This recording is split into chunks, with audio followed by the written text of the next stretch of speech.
Então, boa noite a todos. Eu, inicialmente, gostaria de agradecer essa iniciativa do Latin Safe, através da coordenadora colega Renata, pelo convite, estendido a todos da Sociedade Paulista de Radiologia pela oportunidade.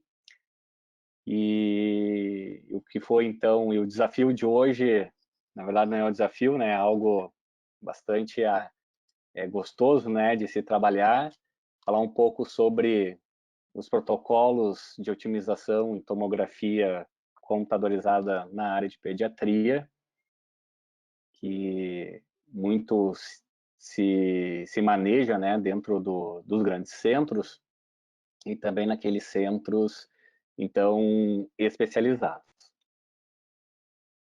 Só para, dando início, então, a essa explanação, a NCRP número 160, ela realizou um estudo, né, principalmente na comparação das exposições da população em geral nos Estados Unidos, e ela verificou lá em 1987, nesses estudos, que 83, então, por cento da população era exposto à radiação de fundo, radiação de background, e apenas 15% das exposições da população efetivamente provinha, então, né, dos raios-x na área médica, e aqui vamos entender da área médica e odontológica.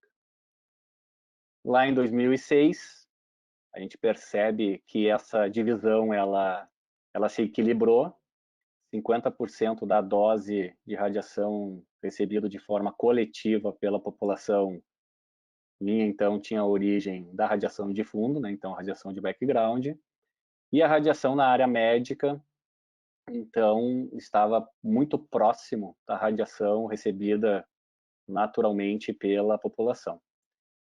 Dentro dessa expectativa, dentro desses 48%, se percebeu que 24%, então, tem como origem principal a tomografia computadorizada, seguida pela própria medicina nuclear, 12%, então uma fatia bastante grande, né, da medicina nuclear, 7% da radiologia intervencionista, né, e então depois seguida por radiologia convencional e outras formas, né, de exposição.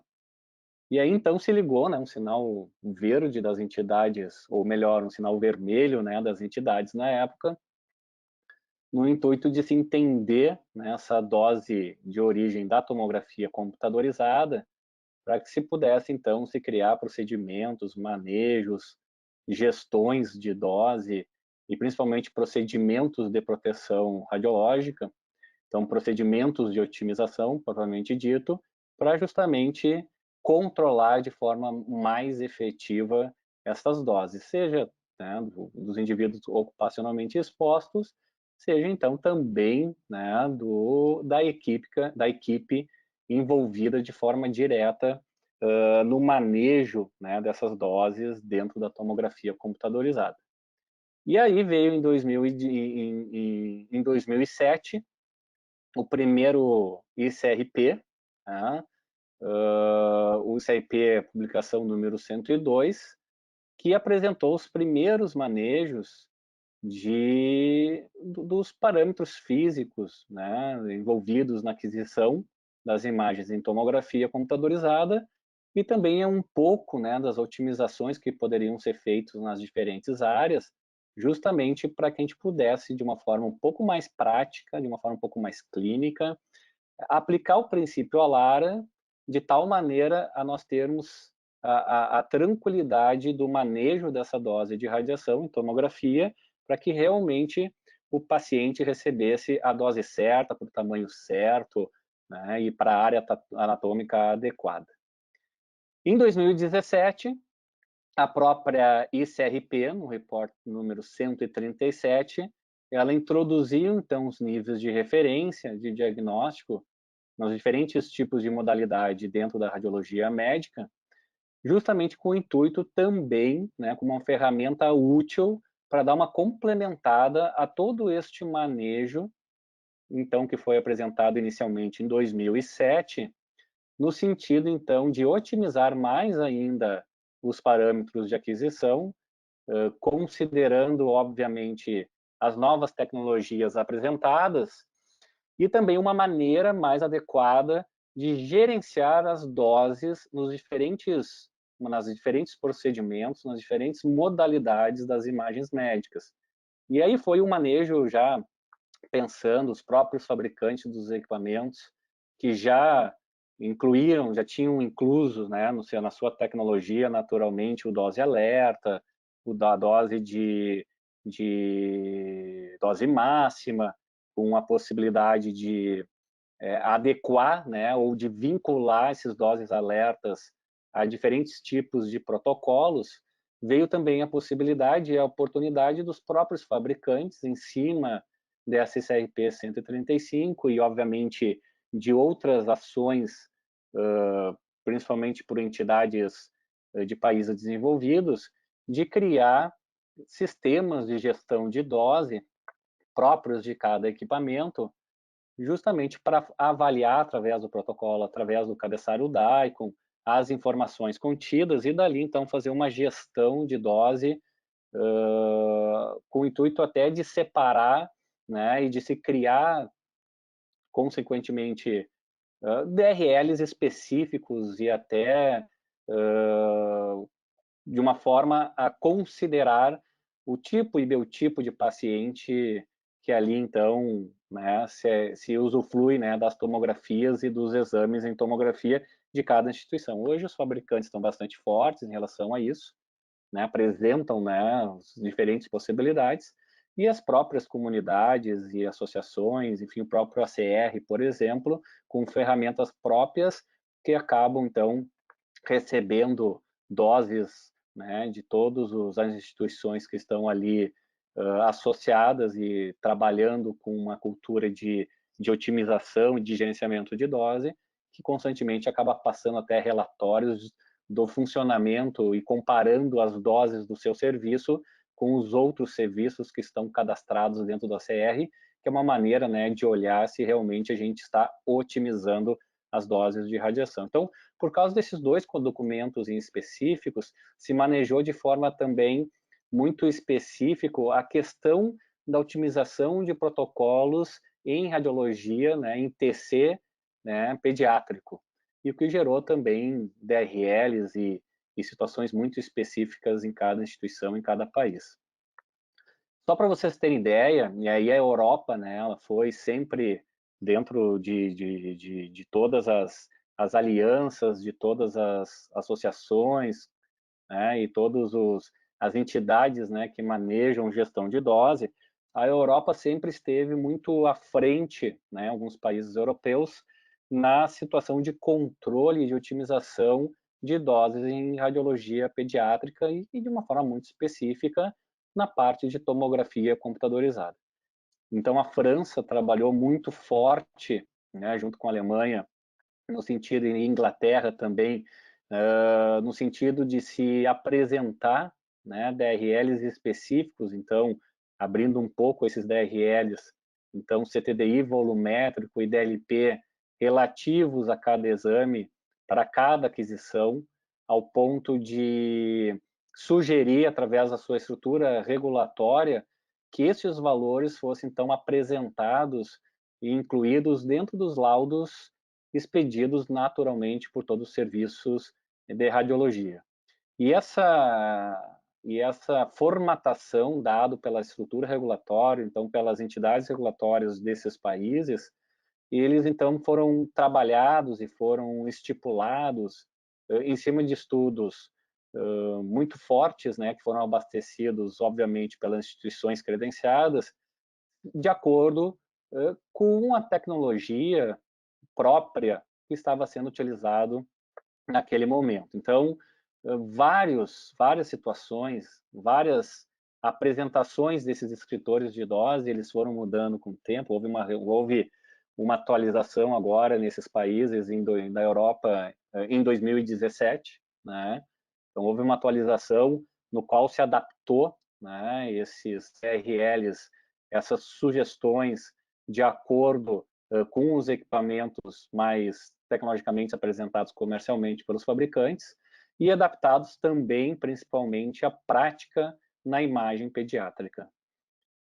O intuito de tudo isso foi justamente naquela crescente, né, que todas as doses elas devem ser, todas as exposições médicas elas devem ser muito bem justificadas, e não só justificadas, mas também otimizadas. Então, nós sabemos, né, e nós trabalhamos no nosso dia a dia com a ideia da aplicação sempre de procedimentos que façam com que as doses sejam tão baixas quanto razoavelmente execuíveis, então vamos entender execuíveis como otimizados, e por isso, com esse manejo dentro dessa estrutura regulatória, então se determinou e se definiu, se apresentou para a comunidade médica que esses descritores, em hipótese alguma, poderiam ser excedidos, né, sem nenhuma justificação. Então, isso aqui também foi algo extremamente interessante, porque dentro da estrutura regulatória desses países,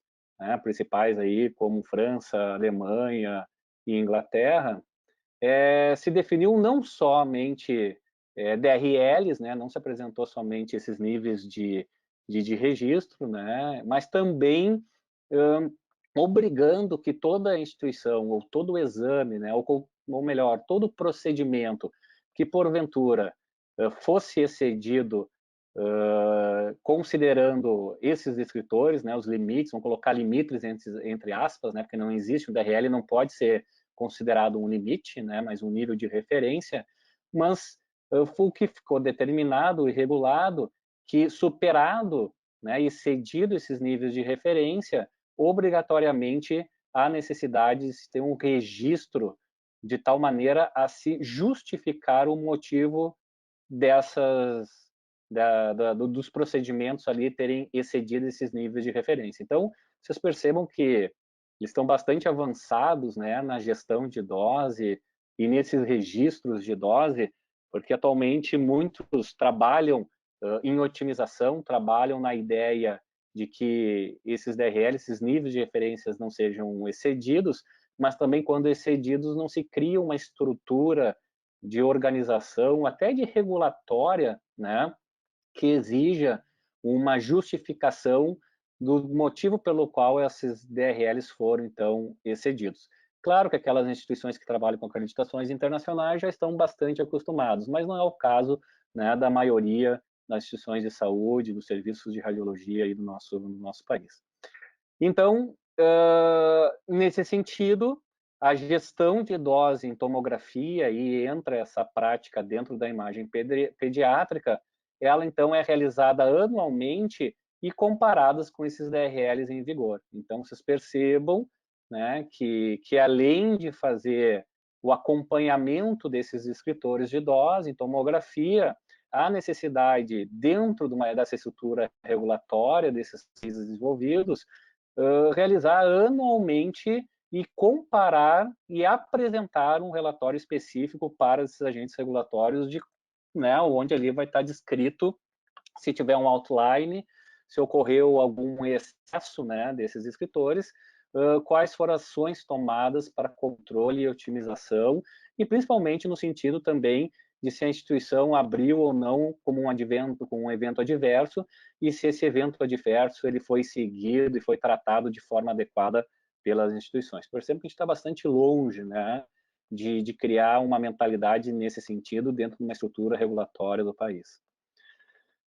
Bom, em função disso, se criou, então, alguns anos atrás, né, uma aliança, né, chamada Image Gently, né, então, né, na sua tradução literal, imagem gentil, no sentido de que nós precisamos, mais que seja justificada a exposição à radiação no paciente, nós temos que ser gentis, né, no sentido de que a dose certa, para o tamanho certo, para o paciente certo, né, para a anatomia adequada. Então, expor o paciente da forma mais adequada possível, nem menos que possa dar uma possibilidade de criar uma imagem que gere um problema de diagnóstico, mas também, né, gerando com a ideia de que não, né, que a gente sempre fique trabalhando de forma muito específica e gerenciando e analisando esses descritores em tomografia,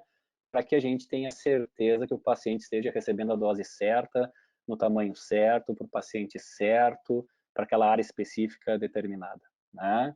Então, a motivação que levou essa aliança entre algumas entidades, aí entra a Associação Americana de Física Médica, o Colégio Americano de Radiologia, a Sociedade Internacional de Pediatria, a Sociedade de Pediatria propriamente dita. Então, essas entidades, inicialmente, elas se aliaram, então se criou uma aliança no sentido de tratar de forma muito específica o controle das doses de radiação em radiologia pediátrica.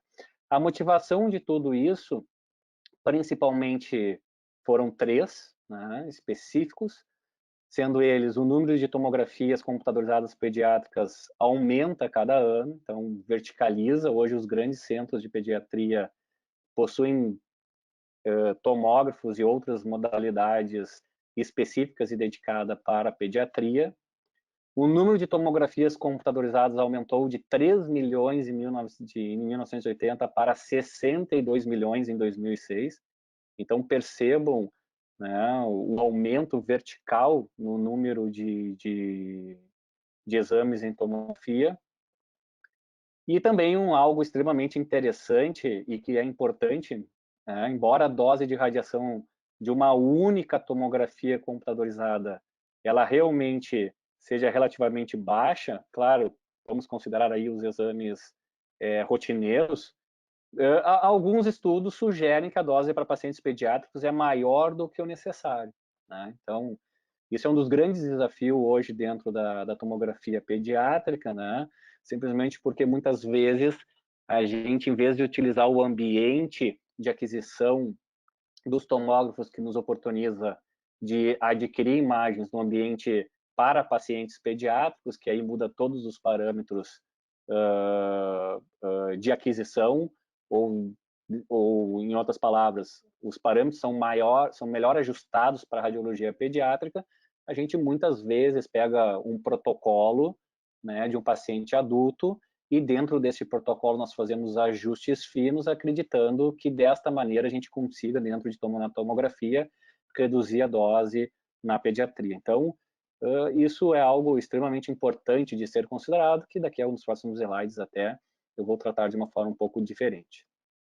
Algumas considerações importantes que não podem deixar de ser apresentadas, porque elas que norteiam essa otimização e controle mais efetivo. Primeiro, as células, né, das crianças, elas são mais suscetíveis aos efeitos de uma determinada dose de radiação, por uma questão muito simples, está em crescimento, né, os órgãos, enfim, eles estão em crescimento e desenvolvimento, então isso é bastante desafiador, né, porque nesses processos todos há a possibilidade de nós mudarmos a estrutura biológica, então o motivo pelo qual há necessidade de um controle mais específicos.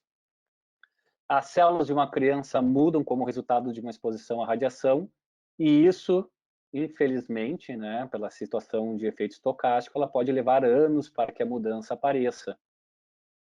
E isso é importante considerar, porque no momento que tu expõe a criança, né, o paciente neonatal, enfim, a doses já muito cedo de radiação, a gente pode considerar que ela vai se expor muito mais à radiação ao longo da vida do que muitos de nós, simplesmente pelo fato de, na nossa infância, a gente não ter se submetido a exames de tomografia. Então, o fato é, né, que além de aumentar o número, a possível situação de dose acumulada durante o longo da vida, né, deste paciente pediátrico, as manifestações, elas aparecem, obviamente, de forma muito tardia, porque, obviamente, a gente está considerando aí efeitos estocásticos. Então, motivo pelo qual, né, isso é um dos itens a ser considerado e de importância no manejo e na otimização.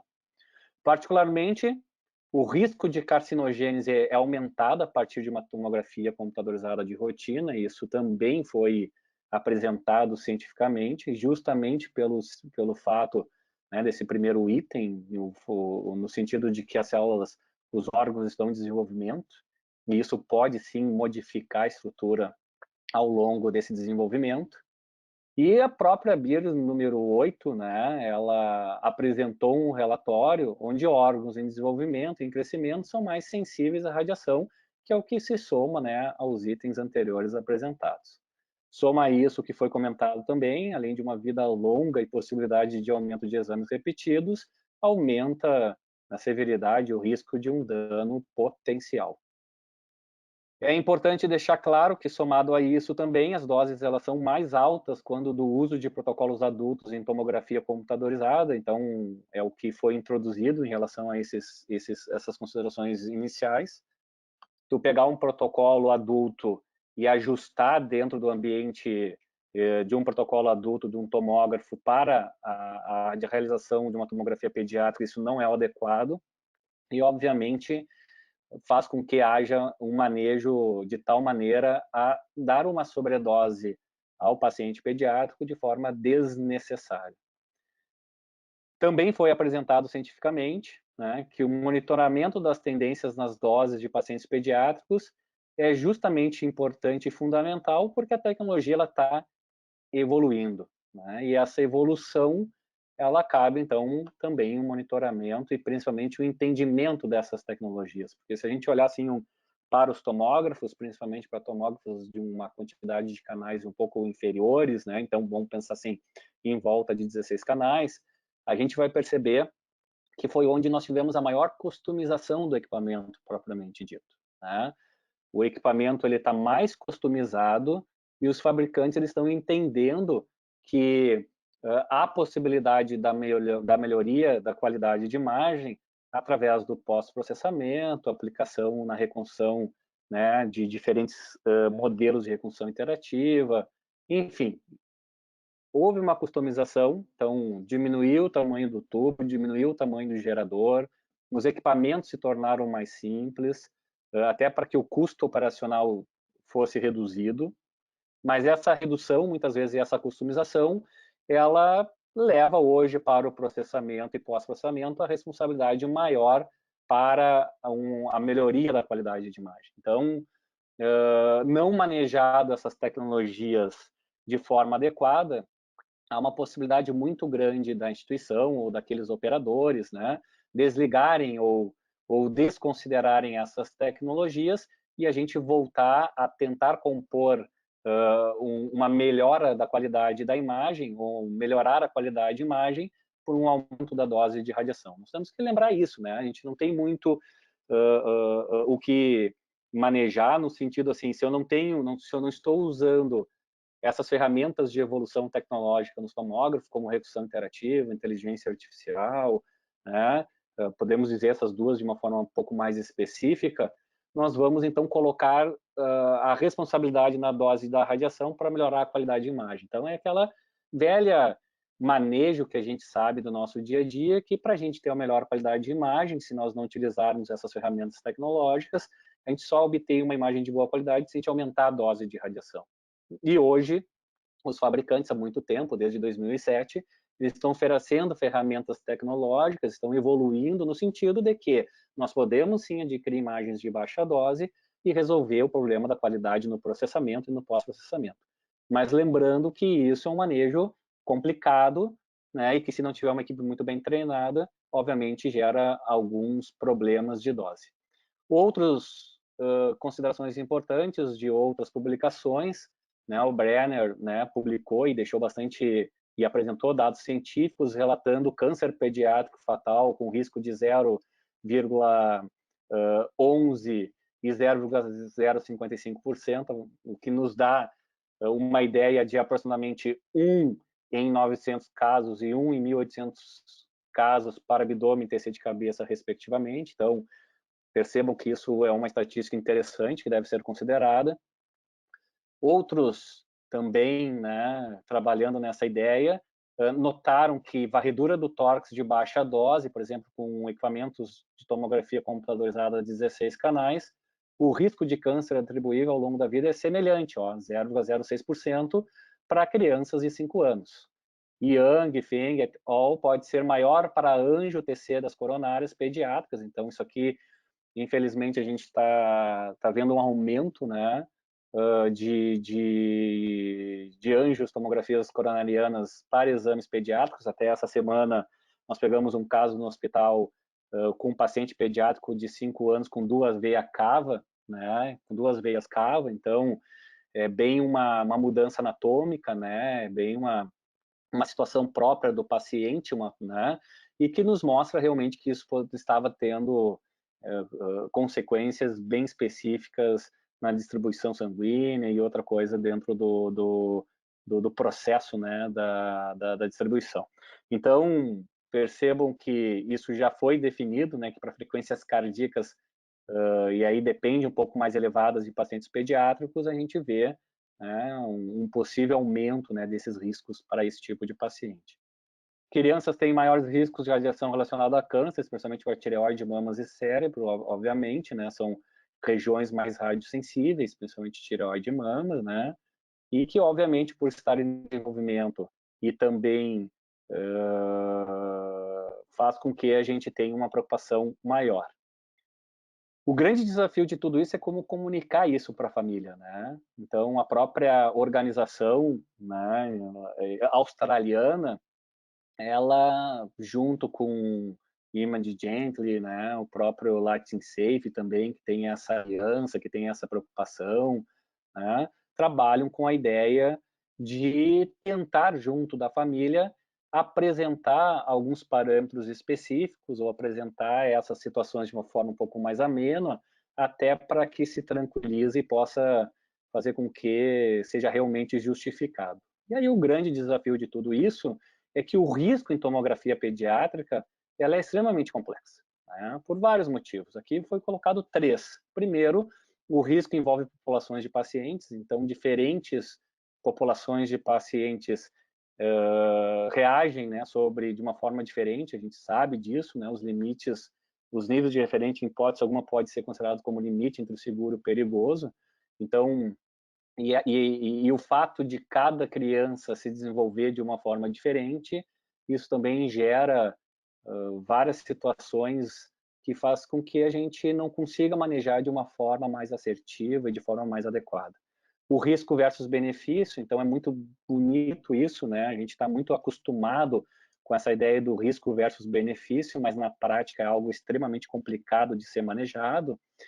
E também não se tem uma linha de base para o desenvolvimento de uma doença, né? Isso também é importante. Às vezes a gente foca no efeito biológico, mas nós temos que deixar bastante claro é o efeito orgânico, que é a doença manifestada, né? A gente tem lá o efeito biológico, mas isso não quer dizer que esse efeito biológico ele vai se transformar num efeito orgânico, que é a doença propriamente dita, é a manifestação dessa doença. Isso é muito complicado de ser manejado, principalmente num período onde nós temos desenvolvimentos diferenciados e com especificidade muito grande de cada órgão e de cada parte anatômica de uma criança. E aí, quando a gente olha para a radiologia pediátrica, é interessante a gente entender que, às vezes, a gente acredita que nós podemos resolver toda a radiologia pediátrica, toda a tomografia pediátrica, apenas por aquisição helical.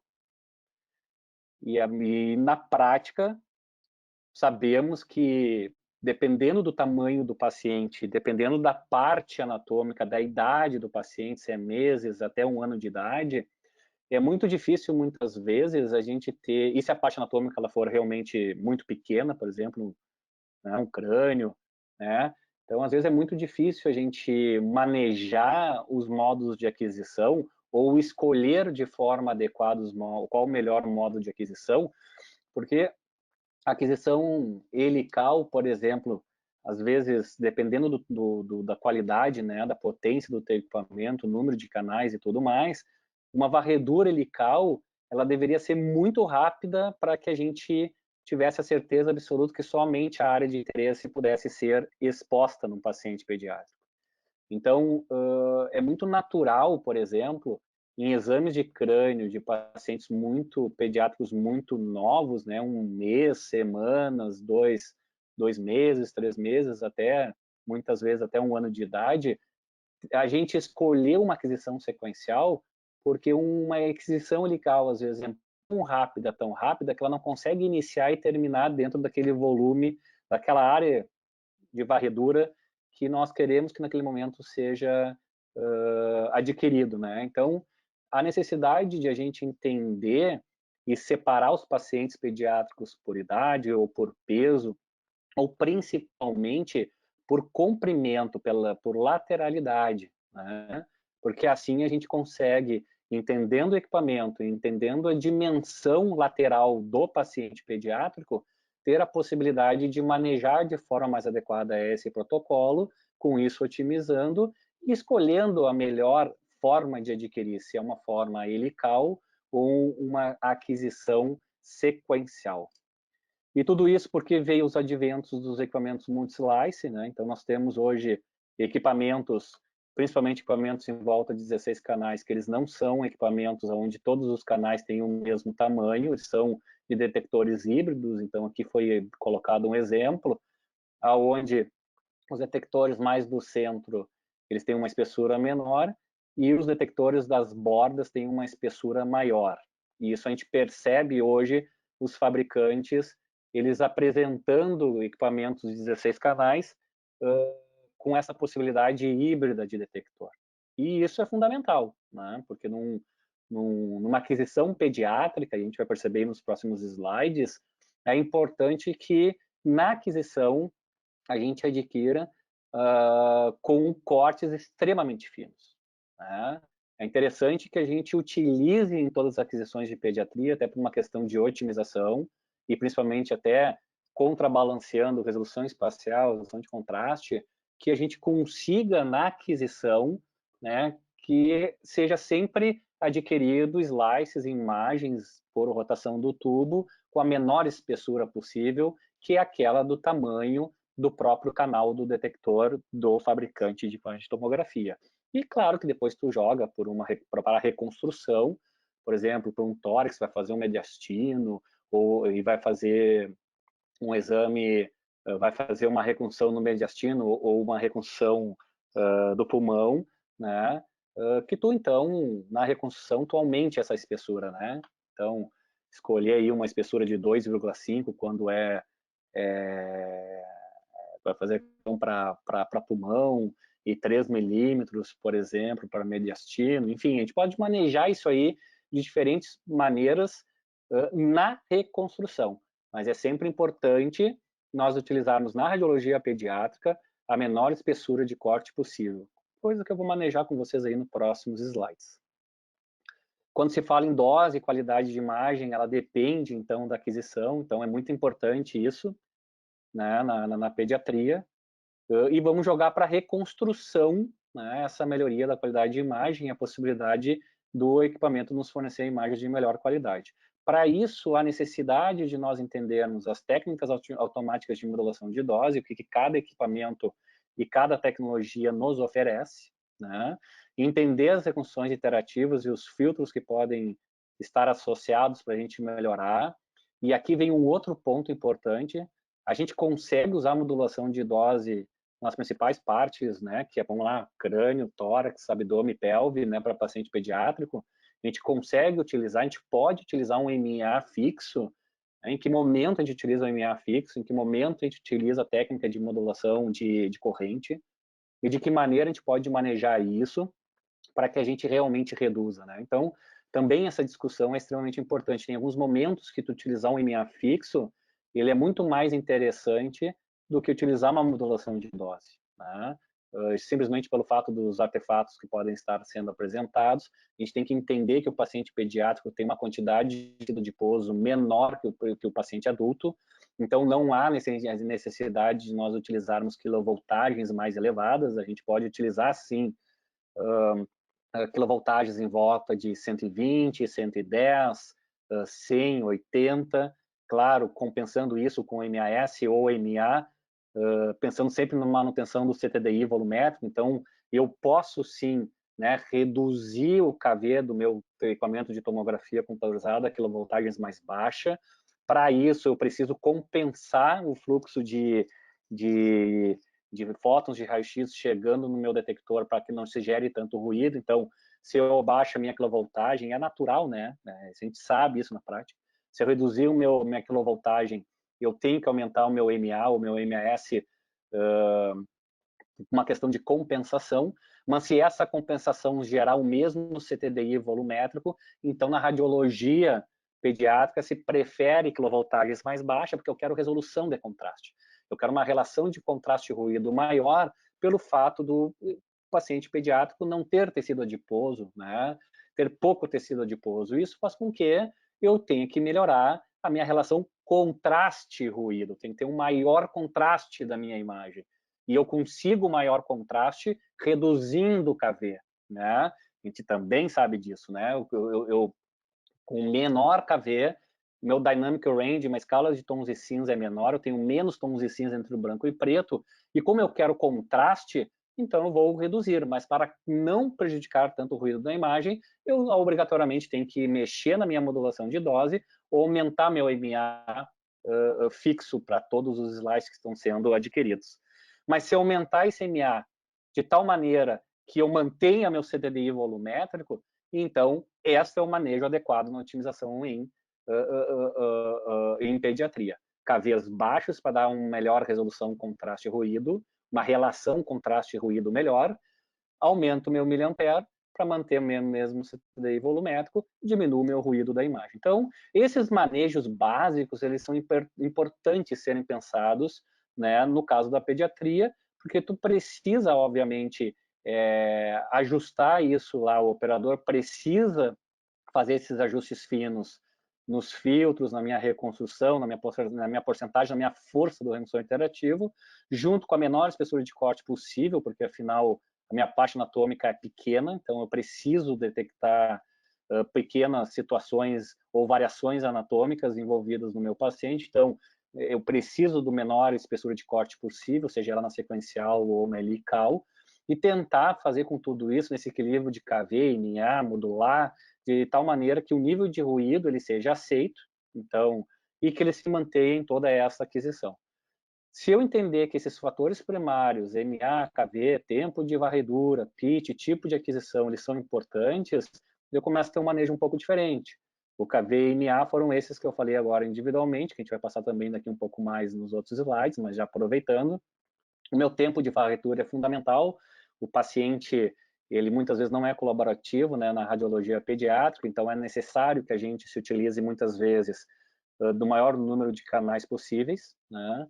Mas também eu tenho uma dificuldade, né, no sentido de que quanto maior o número de canais a gente utilizar, também maior borrosidade, menor resolução espacial eu implemento na imagem, então a capacidade de ver as formas, a morfologia ela é um pouco prejudicada, então eu tenho que entender se não vale a pena utilizar só os detectores do centro ou todos os detectores, se eu tiver à frente um equipamento de 16 canais, e se eu tiver um equipamento de 64 canais ou mais, se a gente utiliza no mínimo 20 milímetros de varredura a cada giro, que seriam os 30 canais, ou usar os 40 milímetros ou mais, né? Então, usando todos os detectores para fazer a varredura. Isso é extremamente importante de ser considerado e que tem uma dependência muito grande com o movimento do paciente, né? Então, algo que a gente não tem como controlar de forma tão específica, senão anestesiando, né, ou sedando o paciente. É importante nós entendermos pitches elevados, né, na radiologia pediátrica, e quando eu falo pitches elevados, são pitches, sim, acima de 1,2, 1,3, é interessante esse tipo de pitch, mas aí eu tenho que entender que tipo de equipamento eu estou na frente também, porque alguns equipamentos, eles levam a fundo de escala, quando eu estou no meu modulador de dose, por exemplo, se eu estou no mesmo tempo de rotação, na mesma colimação, e só aumento a velocidade que a mesa vai entrar dentro do gantry, né? Então, o milímetros por segundo, né? A velocidade da mesa. Então, se eu mantenho o tempo de rotação do tubo fixo, se eu mantenho aquela colimação fixa e só aumento a velocidade da mesa para dentro do gantry, o equipamento ele vai entender que para manter, vou voltar aqui ao slide anterior, para que se mantenha o mesmo nível de ruído em todos os cortes adquiridos, ele naturalmente, pelo fato da mesa entrar mais rápido para dentro do gantry, ele vai elevar o MAS a valores quase máximos, né, do que suporta o gerador e o tubo, para manter esse nível de ruído. Então, tem alguns equipamentos que não é porque nós aumentamos o pitch pela velocidade da mesa, né, porque a gente tem que levar que pitch ele é um valor adimensional, né, o pitch é o único parâmetro físico de um protocolo que não tem unidade. Por quê? Porque leva em consideração três fatores físicos, né, três indicadores físicos: tempo de rotação, velocidade da mesa e colimação. Como o tempo de rotação é dado em segundos, como a velocidade da mesa é dada em milímetros por segundo e a espessura de corte em junção com o número de canais que a gente chama de colimação é dado em milímetros, bom, milímetros da colimação corta com milímetros por segundo e o segundo do milímetro por segundo corta com o segundo da rotação do tubo. Então, não tem mais unidade aí. Então, em outras palavras, o pitch ele é uma maneira de nós enxergarmos ao mesmo tempo três fatores de aquisição: tempo de rotação, velocidade da mesa e a minha colimação. Por isso que ele não tem unidade, né? E se eu deixo a rotação fixa, se eu deixo a colimação fixa e só aumento a velocidade da minha mesa para dentro do gantry, dá aquela falsa ideia que pitch é a velocidade da mesa. E não é. A velocidade da mesa é um dos fatores físicos que modificam o pitch. Mas se eu deixo os outros dois fixos, eu posso entender sim que meu pitch aumentou por causa da velocidade da mesa. Só que para manter o mesmo ruído, o que o equipamento vai fazer se eu tiver com o meu modulador de dose ligado?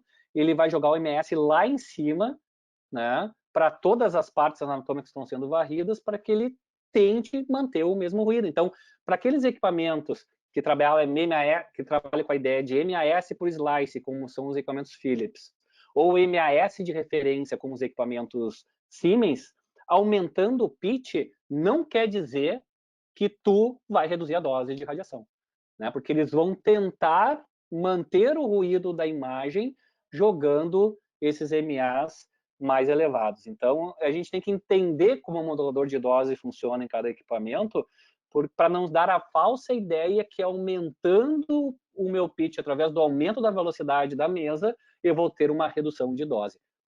Nesses dois fabricantes específicos, se tu aumentar o pitch pelo aumento da velocidade da mesa, com certeza eles vão, o MAS de referência ou o MAS por slice, ele vai ser aumentado de tal maneira para que se mantenha o mesmo ruído na imagem. Quando eu olho por fatores secundários, né, também tem todos esses aí, o algoritmo de reconstrução, intervalo de reconstrução e espessura de corte, então é fundamental esse tipo de manejo, né? E fatores que a gente não consegue controlar, como o tamanho do paciente, e isso também está diretamente relacionado com a lateralidade, né? É importante a gente medir a lateral do paciente, vou mostrar para vocês, para a gente definir de forma adequada qual o melhor CTDI, né, a ser entendido no protocolo. Geometria e eficiência do detector, isso aqui é uma coisa específica de cada fabricante, e obviamente passa pelo treinamento e experiência. E aí quando a gente olha para o protocolo de imagem, é esse balanço, né? Resolução espacial, capacidade de ver a morfologia.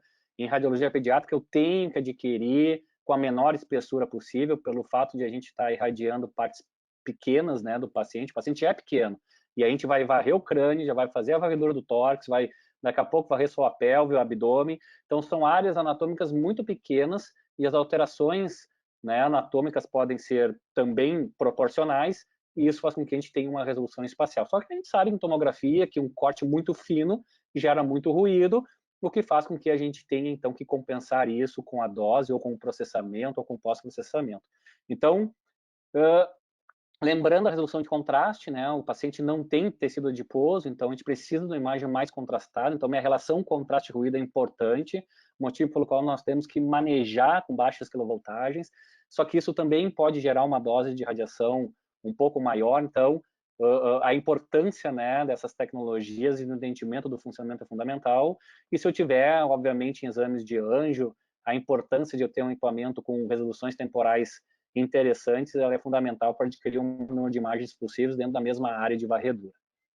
Considerações específicas para tomografia pediátrica, os equipamentos estão trabalhando com a ideia, até como aqui está instalado aqui em cima no teto, né, a possibilidade de tentar colocar a parte anatômica, aí, indifere se adulto ou pediátrico, colocar a parte anatômica no isocentro do equipamento. Então, por inteligência artificial, tu faz uma varredura da parte anatômica de interesse que tu vai estar solicitando, né, que tu está manejando para adquirir, né? Então, com laser, esses equipamentos aqui instalados, eles encontram pontos de referência do paciente e aí, então, determina de forma automatizada o isocentro da área anatômica. Então, a parte anatômica, ela, então, sim, fica no isocentro. Então, por inteligência artificial, por uma varredura laser da parte anatômica, conseguimos hoje, de uma forma específica e direta, colocar o paciente no isocentro, fazendo que os moduladores de dose funcionem de forma adequada.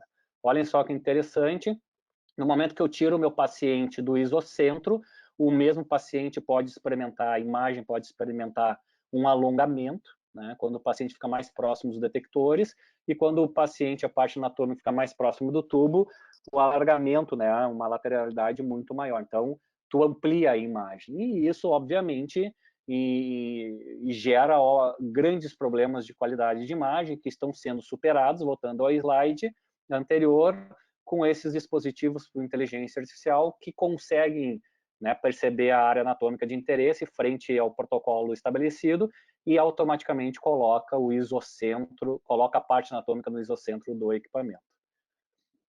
Aqui só para deixar bastante claro, né, a importância de se manejar, principalmente o paciente pediátrico, nesse sentido, porque ele, na maioria das vezes ele não é colaborativo, mas no momento que a gente tira o paciente do isocentro, além de implementar ruído na imagem, aumenta também o CTDI, há uma modificação do CTDI volumétrico, né, desse descritor. Então, esse é o nosso hoje grande desafio na radiologia pediátrica, como fazer o paciente pediátrico ali colaborar para que justamente a gente possa posicioná-lo no isocentro do equipamento. E é a grande discussão em pediatria, e esse manejo é um manejo importante, porque um scout bem feito é uma modulação bem feita e em consequência, uma imagem bem adquirida, é se a gente faz um scout ou 2 scouts em pediatria. E tudo isso e todo esse manejo, ele parte pela ideia se nós vamos utilizar modulação de dose na parte anatômica ou vamos utilizar um MA fixo. Se nós formos utilizar um modulador de dose, principalmente em aqueles equipamentos de tomografia que trabalham com índice de ruído, que a gente seleciona no modulador de dose o índice de ruído que a gente quer no filtro standard, né, comparado, obviamente, a uma imagem de um phantom de água. Então, quando a gente seleciona o índice de ruído no meu modulador de dose e seleciono lá meu intervalo de MA entre o mínimo e o máximo, desculpa, né? Então, além de eu determinar o mínimo e o máximo de MA, do meu modulador, na configuração do meu modulador, eu determino o índice de ruído, né? Nesses tomógrafos que a gente, então, determina essas duas coisas, é importante, obviamente, que a gente utilize os 2 scouts, né? É fundamental. Só tem outros equipamentos que trabalham como o equipamento Siemens, por exemplo, que trabalha com atenuação, porque, por exemplo, quando a gente pega o equipamento GE, né, pega a marca GE, nós precisamos fazer no meu scout o PA e o perfil, porque aí ele entende qual o melhor MA para cada posição da mesa do paciente, né? Então ele faz um mapa de MAs no scout, considerando as diferentes atenuações das partes anatômicas que estão sendo varridas ali no scout, e aí ele faz uma média de MA, né, entre o obtido no plano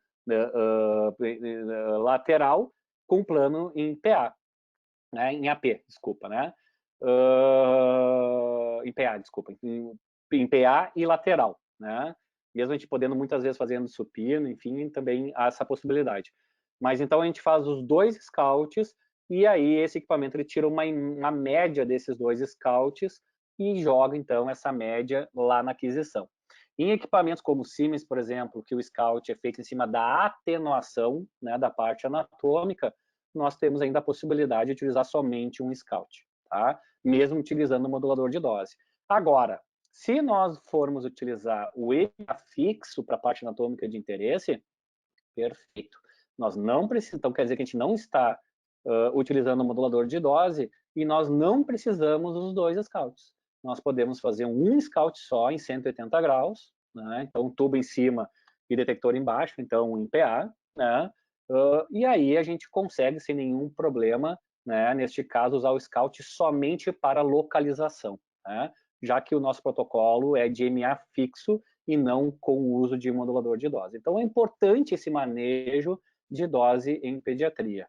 Só para vocês terem ideia, se nós fizermos um scout em AP versus PA, né, e versus lateral, isso é já apresentado assim, né, em vários artigos, enfim, já foi levantada essa situação. O que a gente percebe? Que o scout em lateral, em vez do scout em AP, a dose helical ela aumentou proporcionalmente em 15%. E scout em PA, em vez de scout em AP, a dose helical, então, foi justamente de 30% a 60%. Então, a importância, né, de nós realizarmos esse scout de forma adequada, ela reduz em muito essa dose, né, de radiação, né? Que, se nós, obviamente, formos utilizar o modulador de dose, as 2 projeções são importantes, principalmente nesses equipamentos, que utilizam a média desses 2 scouts para produzir, né, a tabela de MA que vai ser aplicado lá na aquisição. Naqueles equipamentos que na modulação de dose utiliza justamente a atenuação, né, um scout ele é suficiente, né? Então a gente usa o scout em 180 graus. E se nós utilizarmos MA fixo, que é um manejo adequado também em pediatria, não tem por que fazer 12 scout, e a gente faz o scout, então, né, em AP, como vocês podem perceber, que é o de 180 graus, tubo em cima e detector embaixo, que nós com certeza teremos uma redução aí na ordem de 34% a 60% da dose de radiação. A diferença de KV entre o Scout e o protocolo ICAO, também isso aqui é extremamente importante, né? Quando nós não utilizamos KVs iguais entre o Scout e a aquisição, nós podemos aí ter uma variação de menos 7 a 13% da dose em helical, né? Justamente porque o KV do Scout não coincidiu com o KV do protocolo helicoidal. Isso tudo se faz e se apresenta porque aí o modulador ele se perde um pouco no seu funcionamento, porque ele trabalha com fluxo de radiação que chega lá no detector. Então, justamente nesses equipamentos que se utilizam do Scout, né, o AP em perfil, né, então 180 graus, 90 graus, é importante que não haja essa diferenciação, né, ou ter o cuidado, né, para que essa diferença não seja tão elevada, porque com certeza pode haver uma variação, né, nessa ordem apresentada, pela falta de coincidência entre o KV do Scout com o KV do protocolo ICAO. No caso da pediatria, é importante, né, que seja utilizado quilovoltagens abaixo de 110, justamente pelo fato de não ter a existência do tecido adiposo, ou numa quantidade muito menor que o tecido adulto, e o volume menor de aquisição também. A gente vai perceber que não necessariamente a gente precisa utilizar quilovoltagens abaixo de 110, né? Vou mostrar um protocolo para vocês que utilizou 120, né? Mas a importância para pacientes muito pequenos, pacientes de semanas, meses, é sim uma utilização de quilovoltagens próximas a 80 kV, se assim o tomógrafo aceitar, justamente pela resolução de contraste. Eu preciso ter, volto a dizer para vocês, nós precisamos ter, né, mais contraste, né, na imagem. A gente precisa ter uma diferença entre preto e branco maior, pelo fato de não ter, ou melhor, ter menos tecido adiposo. Então, preciso de uma relação contraste-ruído melhor. E nós sabemos que uma relação contraste-ruído melhor se obtém com quilovoltagens menores. Mas, claro, para manter a qualidade de imagem, então manter o nível de ruído, nós precisamos, então, dessa forma, utilizar lá EMS maiores, mas volto com aquela ideia inicial. Se nós conseguirmos, neste equilíbrio de KV-MS, manter o mesmo CTDI volumétrica, sempre o manejo adequado são quilovoltagens baixas e EMS um pouco superiores, com certeza, além de a gente manter esse nível de ruído, nós vamos ter com isso uma melhor diferença de áreas muito pequenas. Isso, obviamente, para a pediatria é adequado. Se conseguirmos tempos curtos de rotação, então é importante, né, se fosse possível, nós utilizarmos velocidades de 0,5 segundos, 0,4 segundos de rotação, no máximo 0,5, mas lembrando, né, que no momento que a gente faz o tubo rodar muito rápido em torno do paciente, automaticamente o gerador vai elevar o MA lá do meu modulador de dose a fundo de escala para manter o mesmo nível de qualidade, então o mesmo nível de ruído. Então também não adianta nós termos a possibilidade de utilizar tempos curtos de rotação, então fazer com que o tubo faça uma rotação rápida em volta do paciente, se o meu gerador não consegue alcançar, oferecer MAs mais elevados, que possam, com esses MAs mais elevados, manter a mesma qualidade de imagem. Então, eu preciso, né, dentro dessa configuração de pitches mais altos, pelo fato de utilizar tempos de rotação mais curtos, então, rodando o tubo mais rápido e a velocidade mais rápida entrando no meu gantry, há necessidade de ter um gerador um pouco mais potente, né? Então, que nos forneça as MAs mais elevados. Então, esse é o nosso grande desafio. Às vezes a gente não consegue entender lá no abdômen de um paciente pediátrico, até a própria pelve. A gente tem a possibilidade de gerar imagens de melhor qualidade com baixos quilovoltagens, porque simplesmente o meu tubo e o meu gerador são pequenos, então são menos potentes, e não conseguem elevar o MA a um valor superior que possa manter essa qualidade em toda a varredura. Então, isso é extremamente importante e nós precisamos entender o nosso equipamento. Nós precisamos considerar o uso de colimação mais estreita na direção Z. Então, fundamental nós utilizarmos espessuras de corte a maior colimação possível, né, para a nossa varredura, principalmente pelo fato de considerar o tamanho da área anatômica. Então, importante, se nós tivermos frente a um equipamento de 64 canais, que a gente utilize os 40 milímetros, né, de varredura, de comprimento de varredura, para pacientes maiores. Obviamente, para pacientes menores, a gente pode utilizar, sim, metade desses todos os detectores, então 32 detectores, se nós pensarmos em 64 canais, simplesmente por causa do tamanho da área anatômica, o que pode gerar, então, borrosidade. Nós não podemos também perder resolução espacial. Realizar uma única aquisição unical em vez de vários segmentos, então é interessante, está se mostrando na prática que varrendo abdômen e pelve, por exemplo, é mais adequado num protocolo lical fazer isso, né, do que fazer um bloquinho segmentado, sequencial, o bloco do abdômen e o bloco da pelve, ambos sendo sequenciais. Então, está se mostrando pela velocidade, pela qualidade, pela potência dos equipamentos, que uma realização de uma aquisição lical de vários segmentos, vamos lá, abdômen mais pelve, é mais aceitável clinicamente, mais adequado, né, e justamente pelo comprometimento, né, do paciente e pela possibilidade de nós gerarmos na reconstrução espessuras menores de reconstrução, né? Então, todo o protocolo lical na reconstrução nos fornece a possibilidade de nós reconstruirmos com uma espessura muito menor do que se nós estivéssemos adquirindo sequencialmente. Então, isso é fundamental, né? Então, é interessante fazermos uma varredura helical se o interesse é adquirirmos vários segmentos do paciente pediátrico.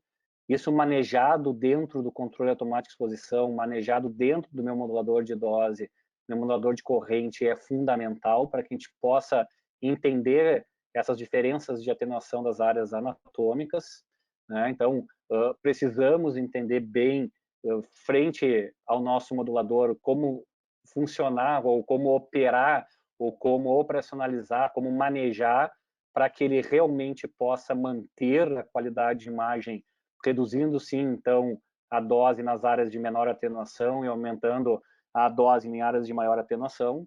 Mas é obviamente, se eu tenho um equipamento de baixa potência, às vezes eu não tenho como fornecer mais MA no modulador de dose para manter esse nível de ruído, que na tomografia é a própria qualidade de imagem. Então, é importante entendermos essa modulação. E aqui, né, interessante, né, quando a gente olha a dose, ruído e modulador de corrente, é bem isso como está colocado aqui. Dose e ruído são determinados pelas configurações de ajustes dos parâmetros físicos específicos. E esses parâmetros físicos são específicos de cada fabricante. A gente espera que toda vez que a gente aumenta e é incrementado o nosso pitch, a gente entende que o sistema de controle automático de exposição, então nosso modulador de corrente, ele deverá aumentar a corrente do tubo para manter a dose de ruído constante. Mas aí vem aquelas particularidades, como comentado inicialmente. Naqueles equipamentos, naqueles tomógrafos que trabalham com MES efetivo, vamos enxergar aqui, equipamentos Siemens. Naqueles que trabalham com MES por slice, vamos enxergar aqui, equipamentos Philips, mudando o pitch, não haverá mudança de dose. Porque toda vez que a gente aumenta este pitch, seja pela modificação desses parâmetros físicos, seja pelo tempo de rotação, pela colimação ou pela velocidade da mesa, a corrente naturalmente ela vai ser aumentada para manter um MES efetivo constante. Em outras maneiras, em outras palavras, como a gente trabalha com uma imagem de referência nesses dois equipamentos, ele vai tentar chegar próximo, ou melhor, que a qualidade das slices que estão sendo adquiridos seja próxima a essa imagem de referência que existe, né? Em outras palavras. E ele, então, naturalmente vai aumentar o MA. Mas naqueles equipamentos, né, que a gente pode fixar o MA máximo, então a gente trabalha com índice de ruído, né? Então, aqueles equipamentos que a gente define o MA mínimo e MA máximo, e ainda o índice de ruído da imagem, e aí vamos entender esses equipamentos como os equipamentos como Canon, como GE, toda vez que a gente aumenta, né, o nosso pitch, sim, a gente vai ter uma redução de dose, né, porque ele vai entender que tem que reduzir. Simplesmente por quê? Porque esses equipamentos que a gente trabalha com índice de ruído, eles não trabalham em cima do tamanho do paciente. Os equipamentos que trabalham com MS por slice e trabalham com MS de referência, como Philips e também Siemens, eles trabalham em cima do tamanho do paciente. Então, eles modulam em cima do tamanho do paciente. Então, o equipamento Siemens, ele trabalha em cima de curvas, né, do paciente obeso e paciente normal. Então, a gente pode variar essa curva do modulador para cada parte anatômica e determinar ali uma curva diferente para paciente pediátrico e para outros tamanhos. E o equipamento Philips trabalha em cima de 32 centímetros de um Phantom de 32 centímetros. Então, qualquer parte anatômica que superar 32 centímetros, ele vai entender que é um paciente maior e, naturalmente, vai aumentar a amperagem do equipamento para manter a mesma relação sinal-ruído. Então, os equipamentos que trabalham com o tamanho do paciente, eles sim têm essa ideia de que aumentando o pitch não necessariamente vai aumentar a dose. E aqueles equipamentos que não trabalham com a ideia de tamanho de paciente no seu modulador de dose, toda vez sim que a gente aumentar o pitch, ele vai diminuir a dose, porque ele vai entender que eu quero uma imagem mais ruidosa. Então, esse manejo, né, ele deve ser extremamente importante. Por isso que isso é bom para a pediatria, porque nesses equipamentos, né, para ter uma redução de dose proporcional, né, aumento desse pitch, se eu trabalhar reduzindo o tempo de rotação, se eu reduzir o tempo de rotação, é a melhor estratégia que eu tenho, né, em vez de aumentar o pitch em função da degradação da imagem, porque a gente vai ter essas compensações. Então, isso é muito bem claro e tem que estar muito bem fixo na cabeça de todos aqueles que manejam. E aí, quando eu olho um protocolo de crânio, né, pediátrico, e olho para artefatos, a gente percebe que toda vez que eu faço uma aquisição sequencial do crânio de um paciente pediátrico, a gente tem menos artefatos sendo apresentado em equipamentos que estão ali em volta dos 16 canais, mas que se eu utilizar o sequencial, eu tenho, obviamente, artefatos, né, de movimento, simplesmente porque quando eu uso aquisição sequencial, é muito natural que para que eu consiga ter essa aquisição do volume total adquirido, eu preciso de tempos mais longos de varredura. Então, esse é um cuidado que a gente tem que ter com os protocolos sequenciais. No helical, a gente percebe mais artefatos no modo, né, helical, a gente percebe mais artefatos em volta daqueles equipamentos de menor canais ou até 16 canais, melhor dizendo, ou equivalente, né, ao modo sequencial, porque simplesmente eles são equipamentos mais lentos, né, a velocidade da mesa não é tão rápida, são equipamentos mais customizados, e por isso esses artefatos eles acabam também aparecendo nesses equipamentos, que são equipamentos mais customizados. E é claro que equipamento 64 canais a gente não tem estes grandes problemas, né?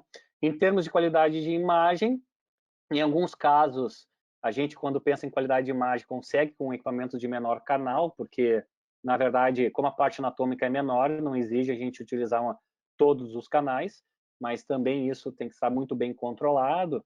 E nós não temos, né, problema hoje no helical para equipamentos que superam aí 64 canais, problemas de qualidade de imagem. A gente consegue, com uma varredura helical, melhorar essa qualidade de imagem, porque, obviamente, a velocidade é muito maior de aquisição, seja por resolução temporal, né, seja para a qualidade da mesa, a velocidade da mesa. A gente sabe que a gente, para ter um pitch em volta de 1,3, 1,4, 1,5, a gente precisa ter uma mesa preparada para isso.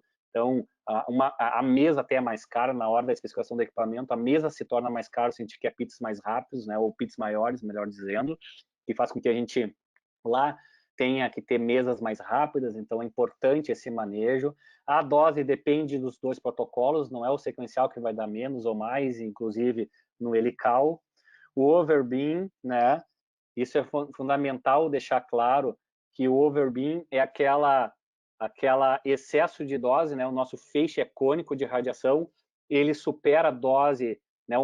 Quando eu quero uma dose pequena na minha espessura de corte, eu tenho uma espessura lá de 0,6, o campo de radiação, ou melhor, o campo de radiação ele supera um pouco o tamanho do meu detector, então isso é presente em varreduras helicais né, em modos de aquisição helical, então a gente sempre dá uma dose um pouquinho superior ao tamanho do meu próprio detector, pelo perfil de sensibilidade, né, por fato de ser helical. A gente reduz isso nas sequenciais, né, e overrange, que é infelizmente, aí pensando em todo o meu leque, né, um helical, mais que eu determine o início e o fim dessa aquisição, ele vai começar no ponto que eu determinei no meu planejamento, mas ele sempre vai parar um pouquinho depois do ponto final. Então, os fabricantes já estão manejando isso com ferramentas próprias, né? Porque vocês imaginem que o final da varredura seja no momento que o tubo não finalizou os 360 graus. Então, que o tubo está a 180 graus. Então, ele vai girar mais 180 graus até o final, expondo o paciente de forma desnecessária. Então, a gente tem essa situação no helical e que os fabricantes, obviamente, eles estão, né, minimizando isso com ferramentas específicas, mas que muitas vezes a varredura se estende a regiões da tireoide ou órbita, gerando uma dose um pouquinho maior.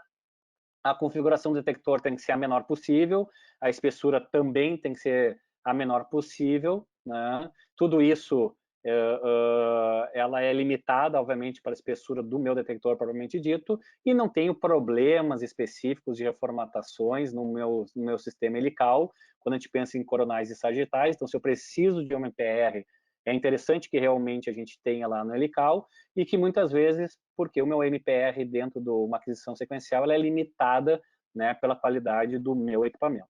Só para vocês terem ideia, que é um protocolo, né, dentro do meu tomógrafo específico, né, então a gente já levou o paciente para um protocolo de pediátrico, né, então a gente usou ambiente pediátrico na nossa mesa de aquisição, né.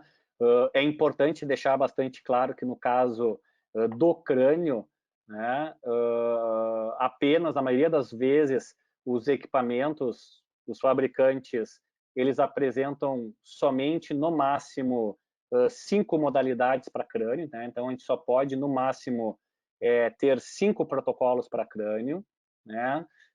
Justamente por causa do tamanho e atenuação da área, né? Enquanto que para outras áreas, como tórax e abdômen e pelve, a gente pode sim determinar por peso ou por lateralidade, né? Mas a gente percebe, né, que pelo fato do formato de atenuação do crânio num paciente pediátrico, no máximo a gente pode gerar 5 protocolos. É importante e recomendado que os usuários selecionem os protocolos de referência pediátrica ao realizar exames pediátricos, em vez de selecionar protocolos de referência para adultos e simplesmente dimensionar fatores de técnica. Então, a gente percebe muito isso acontecendo na prática. A gente pega lá um protocolo de tórax lá no adulto reproduz num pediátrico modificando muitas vezes só KV e MAS, se esquece do FOV, né, se esquece dos filtros, e isso justamente gera grandes problemas de qualidade de imagem. Apenas 5 tamanhos de pacientes são usados para exames de cabeça, né, e isso foi comentado agora. O tamanho da cabeça de uma criança de 1 e 5 anos é de aproximadamente 80% a 90%. Então, por isso que por um exame de pediatria, um CTDI volumétrico aí não pode esperar 30, né, miligray, né, como um DRL bem interessante, né, e um DLP de 400, 450. Então, a gente percebe justamente que a dose continua sendo um pouco mais elevada no crânio, num exame pediátrico, simplesmente pela forma de atenuação e por justamente a cabeça aí dos pacientes pediátricos, eles terem uma referência de 80%, de 80% e 90% do tamanho da nossa cabeça, né? Então, fundamental a gente considerar e tentar pegar num paciente pediátrico, separá-los dentro desses 5 protocolos, né, de tamanhos, né, que são sugeridos pelos fabricantes. Redução maiores de dose devem ser avaliados pelo radiologista e físico médico, justamente por causa dessas situações específicas. Tempos de rotação mais curtos devem ser considerados se o MS necessário for alcançado, então é importante nosso modulador de dose. É fundamental a gente entender que a estimativa de dose específica por tamanho, aquele nosso tal SSDE, né, que a gente consegue normalizar para o tamanho do paciente, não está definido para exames de crânio, então a gente não consegue usar o SSDE para crânio, que é a normalização para o tamanho do paciente, para o tamanho específico do paciente. A gente tem que lembrar que o tomógrafo considera como se nós fôssemos um Phantom de 16 centímetros ou um Phantom de 32 centímetros de circunferência. Nosso paciente não é um Phantom, ele não é circular e ele não é de 16 centímetros nem de 32 centímetros. Então, aquele CTDI que está sendo apresentado ali é uma referência, um descritor, não é a dose real num paciente de tomografia, porque sempre vai estar comparando isso aí, considerando que a parte anatômica que está sendo adquirido, ele é circular, é água e é 16 centímetros, uma dimensão de 32 centímetros. Então, a própria APM apresentou, né, essa possibilidade de nós estimarmos uma dose específica, né, um CTDI, em cima, obviamente, do tamanho do paciente. Só que nós temos que lembrar que no caso do crânio não foi definida essa estimativa e nós não conseguimos, a gente não consegue normalizar para crânio, né, a dose do CTDI volumétrico. Só para vocês terem ideia, vou ficar aqui já finalizando, isso é um protocolo específico que nós determinamos, né, então percebam, né, nós preferimos para um tamanho de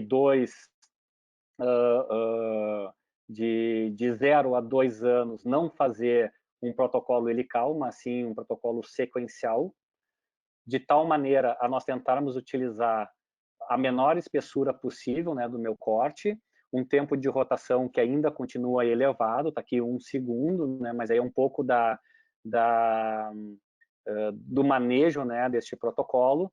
Utilizamos, é bom que a gente utilize 0,4, 0,6 segundos, né, então é fundamental essa situação, por causa que muitas vezes a gente não tem, obviamente, o paciente ele ajudando, né, na questão de ficar parado.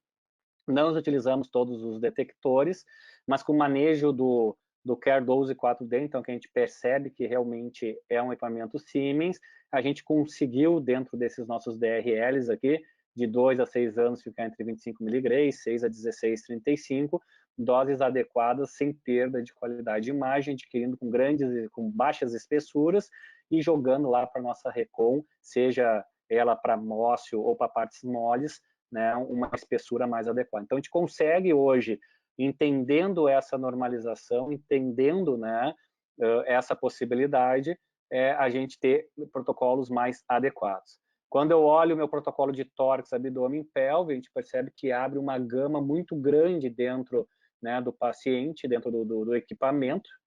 E aqui eu mostro para vocês uma dificuldade bastante interessante, né, que no tempo é importante a gente considerar. Aqui eu só abri as telas, aqui já um equipamento GE, percebemos que o nosso Scout deixou de ser 2 Scouts, nós preferimos trabalhar somente com um Scout, né, o de 180 graus, então em AP, né, no paciente. estamos utilizando todos os nossos detectores 64 canais, então 40 milímetros, né? Percebam, quer dizer, claro, isso aqui foi inicialmente. Por que eu peguei isso aqui? Não contextualizei para vocês. Isso aqui foi um Ctrl+C de um protocolo adulto que foi ajustado alguns parâmetros para fazer o tórax pediátrico, né? E aí a gente vê que o Ctrl+C, Ctrl+V, então pegar o próprio protocolo de tórax adulto e simplesmente modificar alguns parâmetros físicos de aquisição não nos geram a melhor prática de otimização. Então aqui eu apresento, né, a maneira errada, na verdade, de se fazer, né? Então a pessoa entendeu que só tirando o scout, né, um scout era suficiente, deixou a maior espessura, né, a maior cobertura de varredura, né? Então, usando todos os 64 canais, percebam que a espessura de corte não foi a menor, foi a de 5 milímetros. Achou que aumentando o pitch seria o mais adequado, porque afinal utilizou uma velocidade de 0,4. Melhorou um pouquinho, né, o índice de ruído, né? Então, aumentou, né, o ruído da imagem. Então, ele está dizendo aqui, ó, se a gente pegar o índice de referência de ruído, ele estava 11,57. Então, ele avisou o equipamento, olha, eu aceito uma imagem de maior ruído, né? Eu aceito uma imagem 12,5, por exemplo, né? O que o equipamento entendeu? Bom, então eu vou, na hora de adquirir a parte anatômica, vou fazer que os meus MAs fiquem mais próximos do meu MA mínimo, que é 40, do que do meu MA máximo, 250. Então, perceba um manejo totalmente errado. O que deveria ter sido feito aqui? Ok, se eu for usar neste equipamento um scout só, em hipótese alguma eu deveria utilizar a modulação de dose. Eu deveria usar o meu MA manual, né? Então, poderia usar o meu MA manual, onde ali eu defino que o scout é só uma questão de localização, porque eu já defini qual é o meu MA em cada slice a ser adquirido. Não precisaria utilizar os 40 milímetros de aquisição para um tórax. Poderia normalmente utilizar os 32. Erro total em utilizar 5 milímetros. Tem que sempre utilizar a espessura mais fina do meu detector, né? Compatível com a largura do meu canal, simplesmente pelo fato que a parte anatômica já é pequena. Então, se eu tiver uma alteração anatômica, é importante que isso seja detectado de forma adequada. Utilizou o pitch adequado, né, sem nenhum problema, e a velocidade também. Então, percebam aqui que é um híbrido entre adulto e pediátrico. Ponto principal de otimização.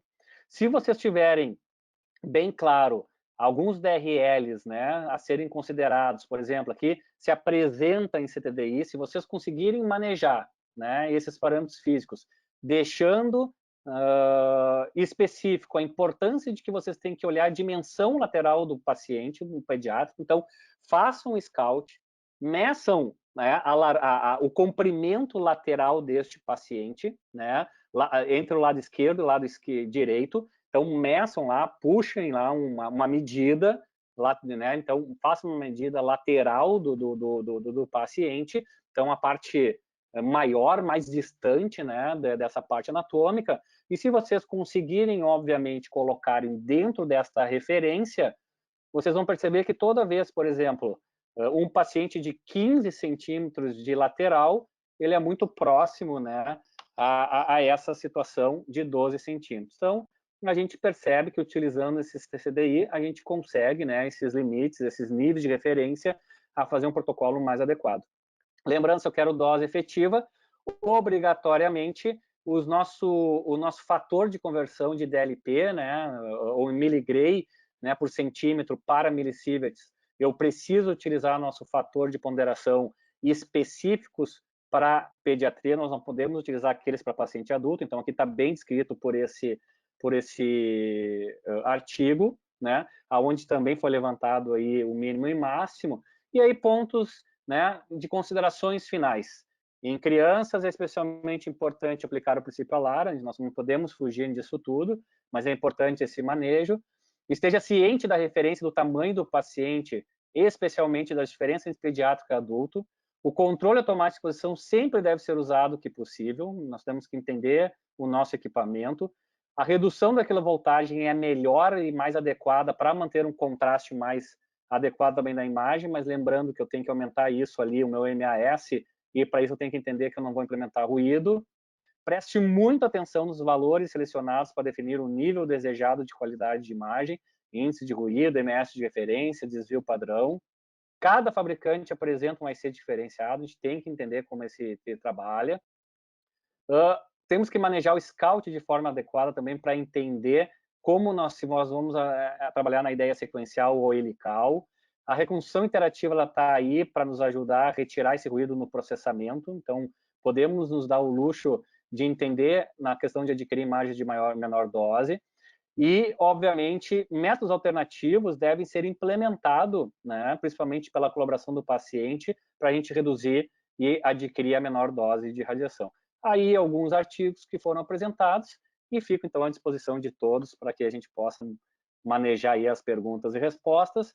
E agradeço mais uma vez a Renata pela oportunidade, o Latin Safe, todo o grupo, a aliança que tem aí com a Sociedade Paulista de Radiologia, que muitos nos deixa feliz, porque com certeza, com o manejo do Dr. Hilton, é sempre muito preocupado nessa questão da redução de dose nas diferentes modalidades e áreas.